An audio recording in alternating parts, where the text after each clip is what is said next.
Bueno, lo hacemos así rápido y en caliente porque tenemos en contacto directo a Iván de Jesús Toro Dugarte. Él es abogado, coordinador del Departamento Jurídico del Observatorio de Derechos Humanos de la Universidad de los Andes, una entidad muy respetada en materia de evaluación y sistematización de la información sobre derechos humanos en esta región del país de Venezuela y en Venezuela en general. Muy buenas tardes, Iván. Bienvenido al programa Venezuela Siempre, Siempre Venezuela. Para su programa y bueno, estamos a la disposición de todo el desarrollo de la actividad que vamos a realizar en este espacio. Muchas gracias. Iván, hay un tema, es evidente que no hay área prácticamente de la acción social en Venezuela en donde no se violen los derechos humanos por parte del Estado. Lo vemos en el ambiente, lo vemos en la violación de los derechos esenciales, lo vemos en la violación de derechos educativos, de salud, de todo prácticamente. Pero, ¿cuál es la observación, cuál es la visión que haces tú sobre el tema de derechos humanos en Venezuela actualmente? Sí, si bien es cierto, pues Venezuela ahorita en la actualidad presenta lo que es una emergencia humanitaria compleja. ¿Por qué compleja? Porque si bien es cierto lo que usted está indicando, Venezuela ahorita actualmente está afectada en todos los sectores. Nosotros realizamos investigación en diferentes áreas y en todas las áreas donde nosotros realizamos estas investigaciones, pues observamos que existe esa vulneración de derechos humanos. Así será hasta que hasta en el ambiente. En el ambiente existe vulneración de derechos humanos cuando se destruye el arco minero, cuando en las mismas ciudades se tala indiscriminadamente y esto pues está afectando la calidad de vida de todos los venezolanos. Nosotros como Observatorio de Derechos Humanos de la Universidad de los Andes, que documentamos y realizamos investigaciones en cuanto a lo que es la vulneración del derecho a la educación, algo fundamental en la sociedad, pues al observar lo que es la educación primaria, secundaria y la misma universitaria, pues visibilizamos que y verificamos que de igual manera pues es un sector muy afectado ahorita actualmente en cuanto a los derechos humanos. A propósito de eso, hay dos informes de ustedes que llaman mucho la atención. Un informe que elaboraron sobre la situación de los docentes universitarios en el marco de esta crisis humanitaria compleja. Y otro trabajo que también prepararon es sobre la deserción estudiantil. ¿Pudiéramos hablar un poco de esto? Sí, correcto. El primer informe con relación a la emergencia que tenemos en la actualidad con los profesores universitarios, es sencillamente porque por los bajos salarios que ahora están percibiendo los profesores, pues ellos se están dedicando a otras actividades, aparte que hay profesores que ya están migrando fuera del país y la universidad, indistintamente cualquier universidad se está quedando sin profesores. Eso pues repercute en la educación de las nuevas generaciones, porque al quedarse sin profesores hay carreras universitarias que ahora actualmente se están paralizando. Es más, el día miércoles la Universidad de los Andes, a través de el sindicato de trabajadores, empleados y los mismos profesores universitarios realizaron una marcha y consignaron un documento en la Defensoría del Pueblo de Mérida. ¿Por qué? Porque sencillamente ahora el pago de los profesores, el pago de los empleados y obreros universitarios lo controla el gobierno a través de una maqueta. Ya la universidad no es autónoma ni para pagar lo que es los empleados, profesores y obreros de la universidad, sino los paga el gobierno a través de una maqueta. Entonces ellos están controlando lo que es sencillamente el salario de los empleados universitarios. Esto pues afecta sencillamente porque ya lo que están es reduciendo el salario de la comunidad universitaria, afectando pues todo esto va afectando la educación. Con relación a la deserción universitaria, es por la misma situación. cuando ya el estudiante está observando que no tiene profesores universitarios que te den las materias. Aparte de eso, se puede visibilizar, se puede observar que ya las instalaciones universitarias están completamente destruidas. ¿Por qué destruidas? Porque sencillamente a las mismas universidades ya no les dan el presupuesto para su mantenimiento, para el acondicionamiento de las instalaciones, y todo esto pues va afectando a ese joven estudiante, y lo que hace entonces es comenzar a desertar. Aparte de que ya no tienen, los estudiantes universitarios actualmente ya no tienen los beneficios como eran sus becas estudiantiles, un comedor estudiantil, ya no tienen comedores estudiantiles, ya no cuentan con lo que es residencias estudiantiles, y eso lo que hace es aumentar la deserción. Y con la emergencia humanitaria que vivimos actualmente en el país, pues lamentablemente esos estudiantes universitarios están migrando hacia otros países.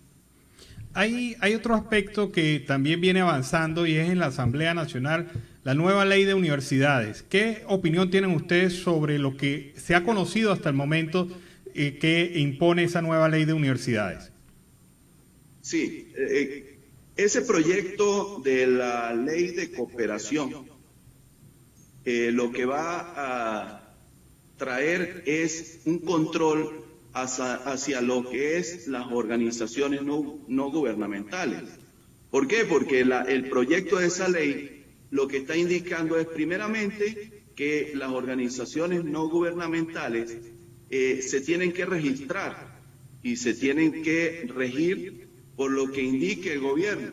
Tienen que aparte cumplir ciertos requisitos que hasta el momento pues en la ley no lo establece, pero ahí indica que supuestamente para registrarse tienen que tener ciertos registros, ciertos requisitos. Pero aparte de esto, en el mismo proyecto de la ley indica de que ellos van a solicitar información a las ONG con respecto a lo que es quienes integran esa ONG, de dónde provienen los recursos, cuáles son las fuentes de financiamiento, cuál es la finalidad de la organización, qué informaciones tiene, los datos de la Constitución, los estatutos y actividades que van a realizar estas ONG. Entonces, eso es, por una parte, peligroso. ¿En qué sentido? Porque ¿cuál es la finalidad de ellos de intentar conocer quiénes integran las ONG? ¿Cuál es su financiamiento? Pero aparte de eso, la misma ley está indicando que el mismo Estado venezolano puede financiar ONG a nivel internacional. Entonces, ahí se puede prestar para lo que es legitimación de capitales. Entonces, esta ley, pues, en un principio quiere controlar las ONG, pero de igual manera se puede prestar para lo que es legitimación de capitales con otras organizaciones supuestamente a nivel internacional. Hay otros temas de los cuales el observatorio ha estado bastante preocupado y muy pendiente, y se refiere al tema de las personas que han sido enjuiciadas, acusadas de terrorismo y de otro tipo de acciones en el marco de las guarimbas del año 2014 y 2017. Bueno, la denominación guarimba que le da el gobierno. ¿Qué cree usted que ha pasado en estos casos? O sea, ¿por qué hemos visto durante los últimos meses liberaciones de algunas de estas personas que habían sido acusadas de delitos muy graves? ¿Qué es lo que sucede? Más que todo, se intenta controlar a la población a través del miedo. Cuando se intenta reprimir a la disidencia política, es porque en sí la verdadera oposición son los ciudadanos. La única forma entonces de controlar a los ciudadanos es realizando procedimientos ilegales donde se aprenden a las personas, se hace lo que es esa detención arbitraria contra ciudadanos que los involucran en delitos graves. delitos de homicidio, aparte les colocan asociación para delinquir, que aquí en Venezuela eso es un delito grave. Y con la nueva ley que realizó la Asamblea Constituyente, que lo único que hizo la Asamblea Constituyente del año 2017 fueron dos cosas: la ley contra el odio y nombrar a Tarek William Saab como fiscal general. Eso fue lo único que hizo esa Asamblea Nacional Constituyente. Pero esa ley contra el odio, lo que ha indicado, más que todo ese instrumento jurídico, es para controlar a los ciudadanos. Ahora bien, no es que ahora se esté liberando a estas personas porque, bueno, actúan de buena fe. El Observatorio de Derechos Humanos de la Universidad de los Andes, a través de su equipo jurídico y de todo el equipo que integra el Observatorio de Derechos Humanos de la Universidad de los Andes, hasta el momento ha asistido a 3 casos sobre detenciones arbitrarias. Sin embargo, más que todo estos casos, pues se ha realizado lo que es la difusión de esa detención arbitraria y hemos realizado defensa jurídica directa en 2 de estos casos.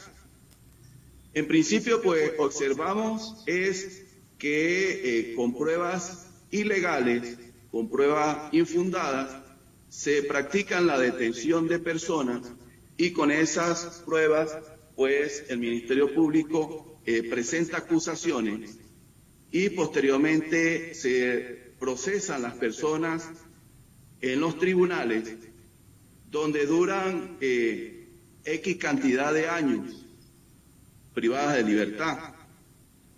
Lo grave de esta situación es que, a pesar de que no tienen pruebas, a pesar de que hasta los mismos fiscales están claros que estas personas son inocentes, pues todavía ratifican las acusaciones, solicitan que estas personas sean condenadas y, como usted indicó, en los tribunales se escucha cuando los mismos trabajadores tribunalicios señalan a estos jóvenes como estos son los guarimberos, estos son los incitadores de violencia.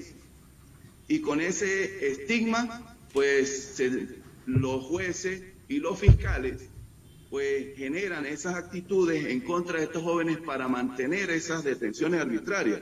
Es más, el último caso que nosotros tuvimos ahorita, las conclusiones del 13 de mayo, la fiscal del Ministerio Público que estaba realizando las conclusiones del juicio de los jóvenes Marjorie y Walter, indicaba que los abogados del observatorio y que todos los que integramos el Observatorio de Derechos Humanos éramos un grupo incitador del odio y de la violencia, porque simplemente nosotros convocábamos a las personas, a los familiares de estas personas detenidas arbitrariamente, a las partes de afuera del circuito judicial penal, para que manifestaran y exigieran la libertad de estos jóvenes.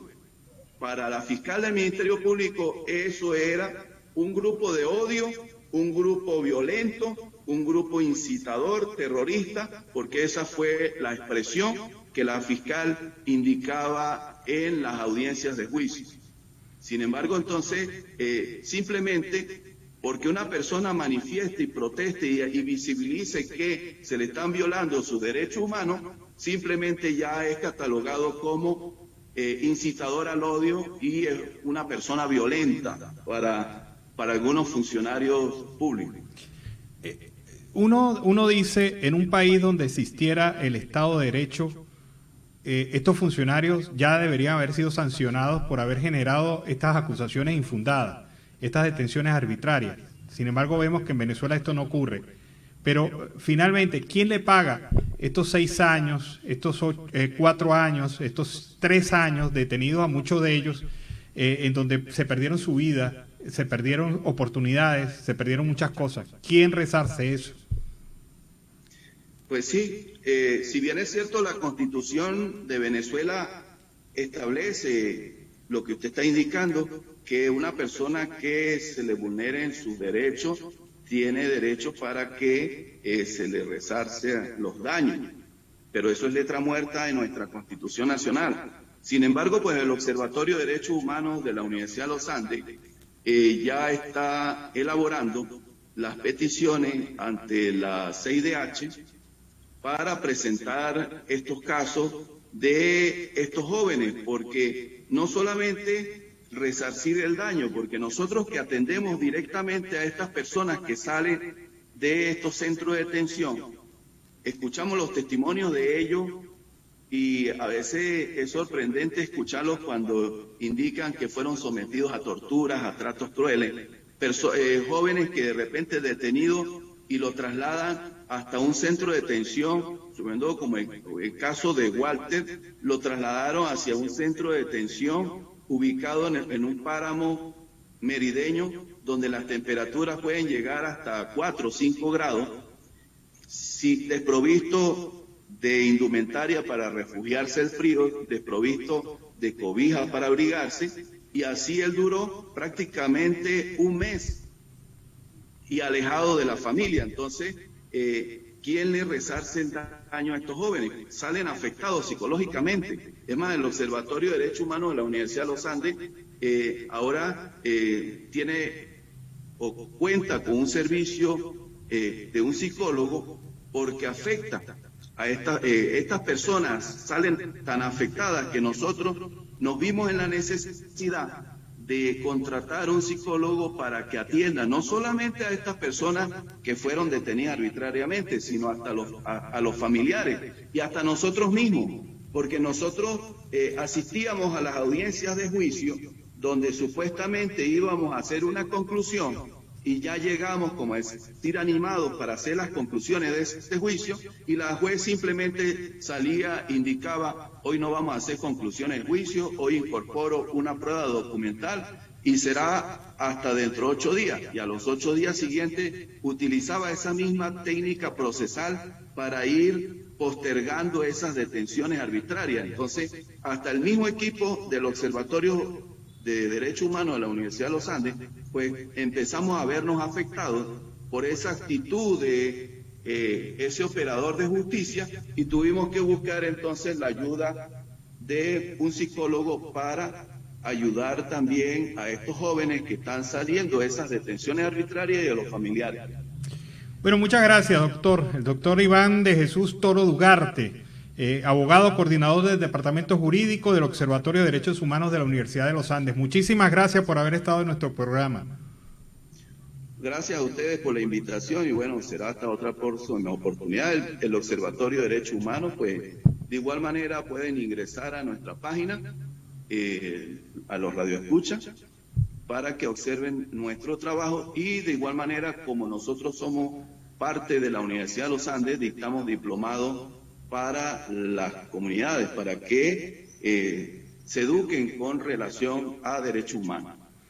Bueno, muy bien. Con esta entrevista vámonos a la pausa comercial y musical del momento, y al regreso seguimos acá en Venezuela Siempre, Siempre Venezuela.